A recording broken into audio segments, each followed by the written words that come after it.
Re editing ആരെയും ഭയന്നല്ലെന്ന് നിർമ്മാതാവ് ആന്റണി പെരുമ്പാവൂർ. മുരളി ഗോപിക്ക് വിയോജിപ്പില്ല.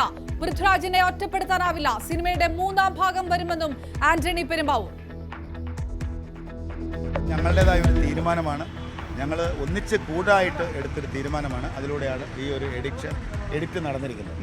അത് 2 മിനിറ്റും ചെറിയ സെക്കൻഡും മാത്രമാണ് ആ സിനിമയിൽ നിന്ന് മാറ്റിയിരിക്കുന്നത്. ഇത് വേറെ ആരുടെ നിർദ്ദേശപ്രകാരമൊന്നുമല്ല, ഞങ്ങളുടെ സ്വന്തം ഇഷ്ടപ്രകാരം തന്നെ ചെയ്തിരിക്കുന്നതാണ്. എമ്പുരാൻ പ്രദർശനം തടയണമെന്ന ഹർജി തള്ളി ഹൈക്കോടതി.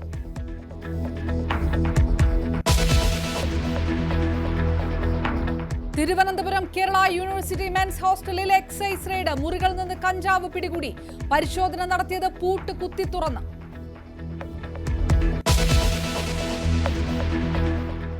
കോട്ടയത്ത് 9 മാസം ഗർഭിണിയായ യുവതി ഭർതൃവീട്ടിൽ തൂങ്ങി മരിച്ചു. അമിത സണ്ണിയുടെ മരണത്തിൽ ദുരൂഹതയെന്ന് ബന്ധുക്കൾ. ഭർത്താവുമായുള്ള വഴക്ക് മരണത്തിന് കാരണമെന്ന് പ്രാഥമിക നിഗമനം.